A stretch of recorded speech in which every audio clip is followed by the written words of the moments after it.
Ndeena yow xanaa histoire bi démb la di yàggul. mais c'est que dafa am yenn sortie yoo xamante bés ni dina ñëw ñu jël pàcc bu yaatu jagleel ko Ndeena ak la muy def. am na lu muy def kudd. Il y a des choses qui se passent à Koud qui ne sont pas du tout catholiques. kon boppam lay défendre man maa la défier loolu. kon boppam lay défendre kon looloo tax mu tafu ci am na luy Diomaye. xew Koud lu nga xamante ni ce n'est pas du tout. naka jekk ma xam ne toujours naturelul dinañu jël pàcc bu yaatu ñu jagleel ko Koud ak la nga xamante ni moom moo fay waaw est-ce que xam nga ni Koud am na ñoo xamante ni am nañu fa contrat te ñu ngi ci yeneen i mbir ci leneen bu ñu xëyee dañuy ñëw émerger rek dem seen yoon. kay boppam lay xàllal moo tax mu tafu ci Diomaye. waaw nañ avancer docteur.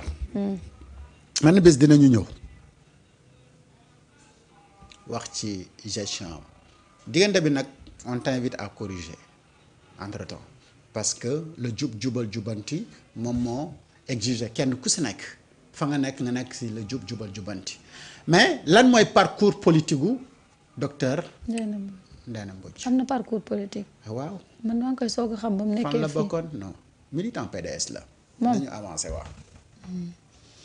kay waxu kii dëgg la fi wax. su ko defee ñu ñëw ñu wax bu ñuy ñëw ci Koud dinañu jaar ci jaar-jaaram politique na mu yegg ak tey ñan la recruter ñan la jox yenn marché yi foofu ca Koud ñu nga xamante ni jusqu'à la dernière minute dañu xeex Pastef ak seeni mbir tey ñooñu ñoo ëpp traitement biir Koud ka ñenn ñi. voilà des choses yu benn zone bu nga xamante ni benn passage la comme ni waa ji waxoon yoo tox bi. waaw la ñu piis rek ñu commencé gis kafaar yi. ak ñenn ñi di génn. ngay mën di identifier ñenn ñi El Malick dafa mosoon taxaw wax ne dafa bëri si ñun ay. bukki yu sàngoo deru béy. léegi nag il fallait donc cette scénario là. wala période bii nii pour ñu mën a xàmmee kan mooy kan ak kan mooy def lan. et il y a plein de Ndeena Mbodj dans. ci biir Pastef ci biir Pastef wala ñu am yenn responsabilités yi dans ce gouvernement là. et dans ce gouvernement mi nga xamante ni am na ñu ci nekk te mosuñoo gëm projet bi ñooñu ñoo bëgg a yàq projet bi. léegi nag ñi nga xamante ni ñoom ñooy véritable défenseur de du projet ñooñu ñoo war a dem liggéeyi ngir sauver donc ce projet là mais am na ñoo xamante ni tey booy comprendre seeni discours nga jaar seen parcours nga xool xam ne mënuñu waxee neneen lul nii parce que ñu ngi ci défendre tout simplement seen intérêt parce que ca la ñu nekk mooy la Ousmane Sonko di wax dafa am ñoo xamante ni ñoo ngi suñu biir dañu am problème ak jubal jubanti. ñi am problème ak jubal jubanti mënuñu def lu dul jéem a tafu ne ñoom Diomaye président la ñuy nekkal wala moom la ñuy jéem a défendre. ba jusqu'à la dernière minute Ousmane Sonko di def cette fameuse vidéo di joxoñ Bassirou Diomaye Diakhar Faye amul benn nit. bu yaakaaroon ni bu mën a taxaw ci réew mi na la le 5e président de la République. moom mooy nekk. Bassirou Diomaye Diakhar Faye amul mbindeef mu ko sañoon a wax parce que amul benn schéma bu mu existé woon. pour que moom mu nekk il a fallu donc benn yoon ci benn vidéo benn bëccëg ñu ne Ousmane ne kii laa tànn. pour que jour boobu la xel yi xam ne dans 10 jours ou dans 15 jours ou dans 20 jours Bassirou Diomaye Diakhar Faye sera le 5e président de la République bu Sénégal. est-ce que mérite la est-ce que parcours la est-ce que fidélité la est-ce que loolu ces assurances là il y a que Diomaye ak Ousmane Sonko yu ñu si mën a édifier. mais bu fekkee ni beneen dafa daggee fële ca lang ga ñëw di ñu jéem a wax lenn ci loolu wallaay mu ngi wax lu ko neex wala mu ngi jéem a défendre ay intérêt. waaw loolu de moom fi bëri. et tey nag dans l'espace politique nag moom. ku ne sa intérêt wax dëgg fa neex yàlla noonu la mooy politicien bi daf ñu tàmmal ne moom ay intérêt crypto personnel lay njëkk a lijjanti bala moo lijjanti intérêt général sauf une seule personne Ousmane Sonko mi nga xamante ni def ne man dama privilégier intérêt général au détriment de l'intérêt personnel moo tax moom ak les autres hommes politiques ñu am une grande différence. et tey nag ñi nga xamante ni dañu jaar ci école lu politicienne bi. ñooñu seeni discours nii rek la mën a demee. mais docteur dinañ ñëw la baral pàcc bu yaatu ak Koud incha allah. wax dëgg yàlla parce que am na kàddu yoo xam ne quand même danga koy wax sax nit ñi xeeb la te yow li ngay wax leer na ne la leer yàlla ni dara amu si parce que Diomaye Faye fan la moom ci boppam moom Bassirou mësul xalaat ci àdduna am ne dina nekk président. man maa la ko dikk pàcc bu yaatu dinaa ko jël jagleel ko kudd. de dëkk bii wóoratul te am na ñoo xamante ni dañ lay wax ne c'est des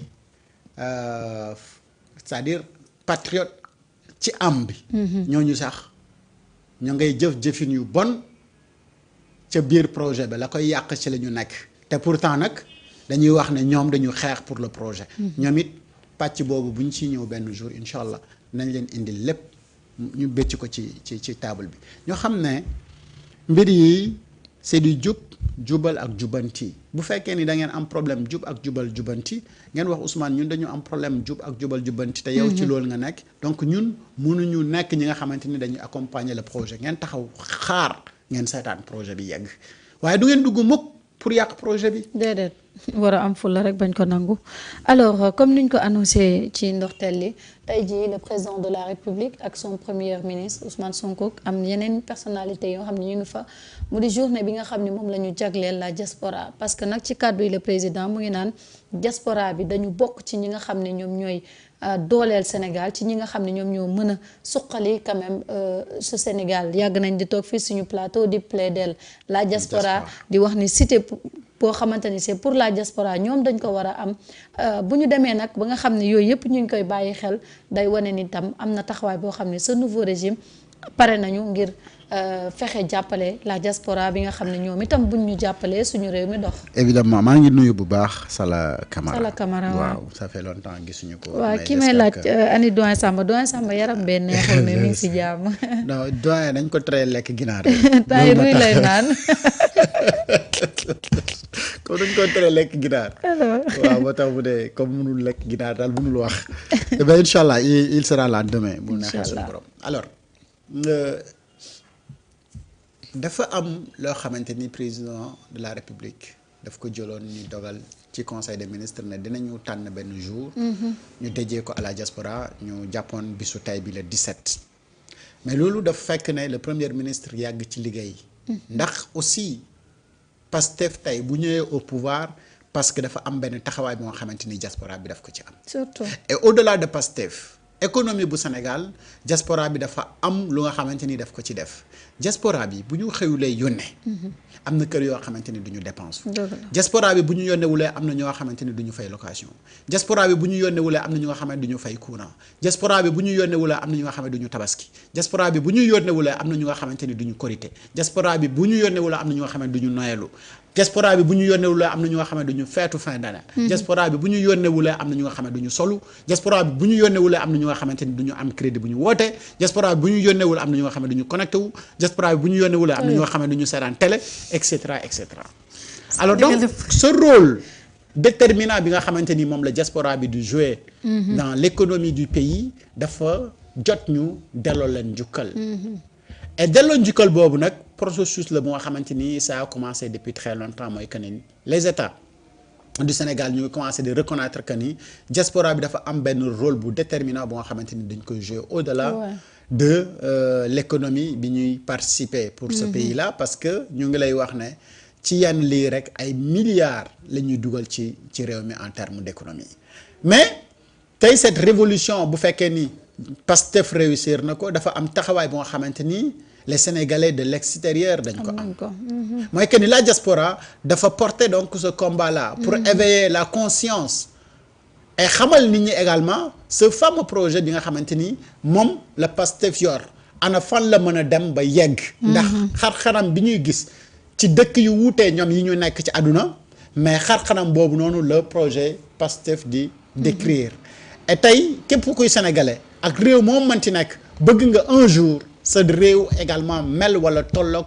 ni réew mi nga xamante ni moom nga nekk parce que day bokk ci li tax ñu respecté la day bokk ci li tax ñu jox la considération te sénégalais yi boo xoolee un peu partout dans le monde seen expérience seen expertise ak seeni responsabilités dans les sociétés wala les entreprises wala les organisations yi nekk ci àdduna bi mais da nga fay fekk ay sénégalais yu nga xamante ni ñoom ñooy xalaat di développer réew yooyu noonu comme nag yàlla dimbale nañu ñu am cette recherche ci ay ressources humaines.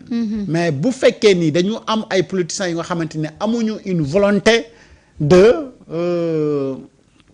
promouvoir ñi nga xamante ni ñoom ñooy les Sénégalais de l'extérieur wala la diaspora. mais li ñuy am mooy ay fuite de cerveau et que pourtant ñenn ñu bëri. jógee nañu fi dem jàngi après toog ci réew yooyu neexu leen. déedéet. mais ils n'ont pas des opportunités wala occasion wu ñëw liggéey si pour seen réew. et parce que tout simplement ñi nga xamante ni ñoo nekkoon à la tête de ce pays-là mosuñu am une politique bien claire et définie. pour le retour au bercail de ces enfants. yi nga xamante ni ñoom ay doomu Sénégal lañ te nekk ci beneen dëkk. te bëgg li ñuy def pour dëkk boobu développer ñu bëgg ko indi si seen dëkk mais bu ñu ñëwee ci yenn anam la ñuy ñëwee. surtout bu ñu ñëwee nu ñu leen di traité. lan mooy nekk seen insertion. am nañu fu ñu dëkk wala et cetera et cetera donc toutes ces questions là moom la ñu jël tey ne il faudra ñu teg donc benn cadre. buy tax ñu mën a poser la problématique et enfin trouver des solutions à ces problèmes là. et tey boo xoolee journée bi cérémonie d'ouverture bi da lay wan ne cérémonie de plaidoirie la. bu nga xamante ni dina la mën a tax nga identifier les problèmes et enfin apporter donc des solutions. des solutions. La banque de la diaspora. diaspora bi donc dañu am problème pour mën a épargner wala seen xaalis naka lay tourner parce que parfois. du ñu am confiance ci système financier bi nga xamante ni wala système financier bi yeneen dëkk yi di teg. pour ñu mën a épargner seen xaalis foofu au risque de benn jour ñu tegal leen ci ay taxes wala ñu confisquer wala ñu bloquer seen i compte mais bu ñu amee une banque crédible bu nga xamante ni banque de la diaspora la. bu leen di permettre ñu épargner wala di mën def yenn transactions yi wala di mën di investir dans la sécurité. surtout au Sénégal parce que ñu nekk ci diaspora bi seen ambition première mooy ci lan la ñuy investir ba keroog bu ñu jëlee retraite. wala keroog bu ñu décider ñëw retourner au bercail ñu mën ci toog liggéey ci. avancer loo seen dëkk mais nekk ci ay activités créer des emplois. en général seen investissement yëpp day nax saay ndax tout simplement. du ñu am benn interlocuteur bu fiable. mais bu fekkee ni nag état dafa teg cadre bu nga xamante ni cadre bu fiable la bu nga xamante ni dina leen permettre. ñoom à travers donc seen banque boobu. nga xamante ni mën nañu dem directement depuis fi ñu nekk di traiter ak ñoom pour ñu mën a investir ci benn domaine au bercail ba bu ñu ñibbisee mën a toog ba suñu soxlawee kër mën ko am ci dans les conditions yi nga xamante ni moom moo ëpp sécurité donc cette diaspora là mi nga xamante ni ñoom ñoo yàgg liggéey et loolu dafa nekk également un des projets yi nga xamante ni moom le premier ministre daf ko yàgg liggéey parce que boo xoolee place bi nga xamante ni moom la jox diaspora ci politique am amul benn homme politique bu nga xamante ni dafa mos a jox donc importance boobu noonu diaspora. ba mu créer fi li ñu tuddee diaspora bond. pour wax guys venez investir au Sénégal pour développer non seulement les politiques publiques. mais surtout sécuriser également votre argent parce que c'est un investissement sûr. et diaspora bond boobu aujourd'hui gis nga li nga xamante ni moom mooy la participation de la diaspora ci loolu. donc rendre un vibrant hommage à la diaspora sénégalaise. pour man mooy lu nga xam ne dañ ko war a pérenniser et xool également naka la ñuy def ba nga xamante ni du yem rek ci une journée. ba nga xamante ni dañ ko dédié à la diaspora sénégalaise ñu ñëw au Sénégal pour def cette journée là. mais il faut aller vers. surtout parce que boo defee une journée dédiée à la diaspora nga wax waa diaspora bi nañu ñëw Sénégal première édition bi mën nañ ko nangu. mais deuxième édition ngelawaay nañu xool naka la ñuy def ba nga xamante ni. gouvernement état moom moo fi jógee ak ay proposition de solution fekki waa diaspora kenn ku si nekk fa nga nekk et ñu def une réflexion beaucoup plus élargie ba nga xamante ni problème yi dinañu ko mën a poser et ces sénégalais là yi nga xamante ni ils sont dans d'autres conditions alors que ñëwuñu également am la possibilité de prendre la parole poser également seeni problème parfois da ngay gis y a un Sénégalais bu nga xamante ni peut-être mu ngi dans les rues de New York ak son problème personnel. il n'a pas une occasion de l'exprimer mais bu fekkoon ne journée yu nu mel day am un peu dans la diaspora je pense que ni après ils vont apporter ces corrections là. d'aller vers la diaspora et de ne pas faire venir la diaspora au Sénégal. mais que l'État dem vers donc la diaspora dina permettre une participation moo xamante ni moom mooy gën a yaatu. Ouais. moo xamante ni ce sera la diaspora qui va aller rencontrer donc les autorités. te wax leen exactement li nga voilà xamante ni moom la ñu te diaspora bi aussi ñoom lu leen rassurer la ñu bëgg parce que soo gisee dugaluñu woon tamit seen bopp impliqué wuñu woon seen bopp ci gouvernement Macky Sall bi fi nekkoon xëy na lii lañ doon daw luubal yéeg parce que ci jamonoy Macky Sall moom yaakaar naa ni diaspora bi ñu ci bëree soit muy doon sa mbokk wala keneen ñu bëri sonal nañ leen ci jël seen kër ñii ñu nax leen ñii seen financement ñu financé fi ba pare zéro actuellement lii dafay tax sax ñoom ñu gën a am confiance que ni nii fi nekk tey bu ñu dugalee am banque de la diaspora am cité boo xam ne pour diaspora bi la ku ci nekk même boo retraité wul sax boo ñëwee vacances nga mën a am sax benn toit boo nekk loolu tamit dafa am solo. soxna Marie xam nga nag yenn yi mënoo ko nettali tànk dundoo ko. déedéet. et je salue au passage la présence de Sadio Mané. Niancho. waaw Niancho mi ngi fa woon. oh non mais. il est Niancho nag exceptionnel dafa. Niancho. il est vraiment kooku moom mooy exemple boo xamante ni. non c'est et il fait partie pourtant de ces Sénégalais de la diaspora. mais xam nga moom tur bi mu am.